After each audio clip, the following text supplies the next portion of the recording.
You live life day to day, doing your everyday norm. Going outside for some fresh air, grocery shopping, eating, sleeping, or texting. Then boom, zombie apocalypse. It's never a normal everyday thing because no one expects for it to happen. All of a sudden, you got zombies everywhere. In the mall, your new neighbor, hey, could be your new roommate.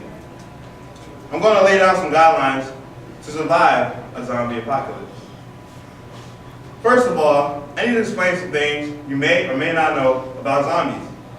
The term zombie means the living of the once past. So in other words, the living dead.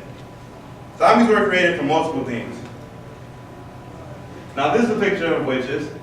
So, they're sitting in the forest, making this zombie potion. And in other stories, they consist of toxins released into the air, which create zombies, and also just zombies raising from the ground. So basically, they were once dead, and now they're come back to life. No matter the story of how the zombies were created, there's always one thing in common. They love human brain. Has anyone heard of the man in Florida who ate the other man's face off? According to ABC News, another man by the name of Eugene attacked another man and ate his nose, his eyes, and his mouth. He had to be shot 4 times just to get him to stop eating the other man. And I have a quick clip for you guys to see.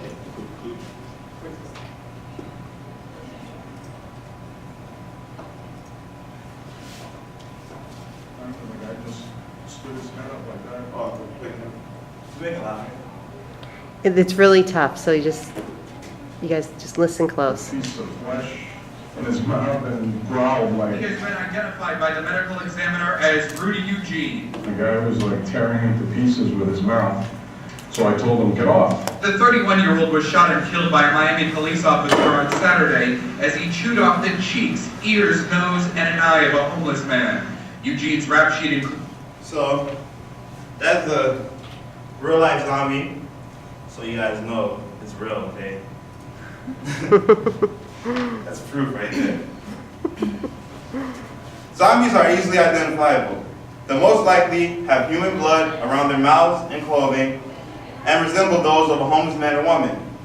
They might be missing body parts since their body might be deteriorating. They smell of rotting flesh and make loud grunting noises. They usually are very brain dead and lack a vivid vocabulary. So most likely, if you have a zombie near you, all you will hear is a lot of grunting and, thirst for brains. Now, I will lay down some guidelines on how to survive the vicious flesh-eating monsters. You have to know how and where to shoot them. When shooting a zombie, you want a clean headshot.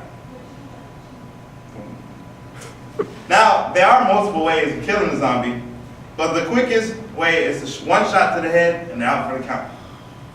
To kill a zombie, you want to destroy the brain. This can include bats, knives, maybe fire, like little mojito bottles, or any household items, so guitar, axe, hammer. That's what zombie like. Hesitation is something you must not have, okay? Even if it's your mom, your sister, your best friend, or your Uncle Jim, who everyone loves dearly, you must be ready to pull the trigger. Once bitten by a zombie, you turn into one. I don't know if anyone in here wants to be a zombie, but I sure don't, so sorry, Uncle Jim. Your siblings or friends won't hesitate to chew you to pieces, so be ready, okay? Next, you have to be agile and develop endurance. Safe places are recommended, but there will be a for sure time where you will have to go outside for like supplies and things like that. So develop a good running pace. Fast enough to juke and get away from the zombies, but slow enough to conserve your energy. Chances are zombies are much slower than you. This brings me to my next point. Never travel alone. Okay? You never know when the zombies may have you pinned down. It's always good to have someone watching your back. Plus, you can always push them down to get away from them, so you can use them for bait. Safety is important. You need to have a place of safety, or as it's called, a safe zone. A A safe zone is a location in which you should have food and supplies within your facilities. The windows and doors should be barred, and you should be able to shoot any zombies when necessary. So maybe a little peephole. Zombies are determined to eat humans, so having bars should hold them off pretty well. While in the safe house, try to limit the use of loud music and bright lights, because basically you're calling for them like, hey, I'm here, come get me. So, we basically want to keep it dark, keep it low, and, keep the volume low. We don't want to try. Nowadays, zombies are part of a popularly told horror story, and they are very popular amongst movies and video games, such as Zombieland. If anyone's ever seen this. We got Thriller, Michael Jackson, some zombies in the back. We got Resident Evil. There's a lot of Resident Evils, and there's also a game series. And this is Nazi Zombies Call of Duty for Black Ops. There's a Black Ops 2 coming out. And Left 4 Dead, which is like a whole video game for zombies. So remember these guidelines when the zombie apocalypse happens, and I assure your safety and survival, okay? Because it will happen.